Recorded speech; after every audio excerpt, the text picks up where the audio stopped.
Mark Carney, i cili së shpejti do të bëhet kryeministri i ri i Kanadas, ka qenë 2 herë bankier qendror dhe ka luftuar krizat ekonomike. Tani ai do të përballet me sfidën e tij më të madhe, drejtimin e Kanadas përmes tarifave të Donald Trump. Liberalët shpallën Carney si pasuesin e Justin Trudeau të dielën, pasi anëtarët e partisë votuan në një garë nominimi. Trudeau dha dorëheqjen në janar duke u përballur me mbështetje të ulët pas gati një dekade në detyrë. 59 vjeçari Mark Carney është një person që nuk ka mbajtur kurrë poste politike, gjë që në kohë normale do të kishte rrëzuar kandidaturën e tij në Kanada, por distanca nga Trudeau dhe një karrierë bankare profilit të lartë luajtën në avantazhin e tij dhe Mark Carney argumenton se ai është i vetmi person i përgatitur për të përballuar Trump. Unë di të menaxhoj krizat. Në një situatë si kjo, keni nevojë për përvojë në drejtim të menaxhimit të krizave, keni nevojë për aftësi negociuese, tha ai gjatë një debati drejtues në fund të muajit të kaluar. Carney ka lindur në Fort Smith në territoret e largëta veri perëndimore dhe ka ndjekur universitetin e Harvardit. Ai do të jetë personi i parë që do të bëhet kryeministër pa qenë ligjvënës dhe pa pasur përvojë në kabinet.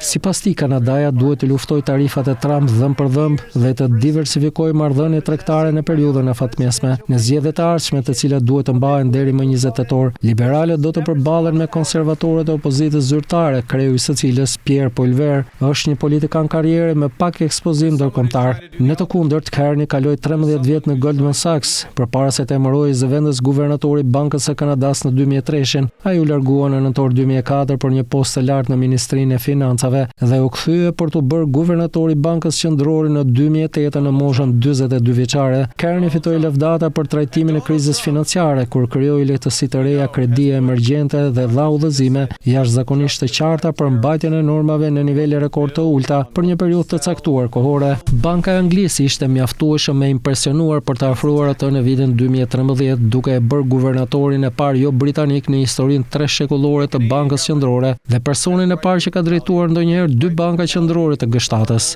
Carney megjithatë pati një kohë sfiduese, i detyruar të përballet me inflacionin zero dhe kaosin politik të Brexit. Ai luftoi për të zbatuar politikën e tij të normave të interesit. Kur sterlina ra në orët pas rezultatit të referendumit të Brexit në 2016, Carney mbajti një fjalim televiziv për të siguruar tregjet se banka do të hapte rubinetat e likuiditetit nëse do të ishte nevojshme. Por ai acaroi mbështetësit e Brexit duke folur për dëmin ekonomik që mund të shkaktojë nga largimi prej Bashkimit Evropian. Nga viti 2011 deri në vitin 2018, Mark Carney drejtoi gjithashtu Bordin e Stabilitetit Financiar, që koordinon rregulloren financiare për grupin e 20 ekonomive më të fuqishme të botës. Pas largimit nga Banka Angleze në vitin 2020, Mark Carney shërbeu si i dërguar i Kombeve të Bashkuara për financat dhe ndryshimet klimatike.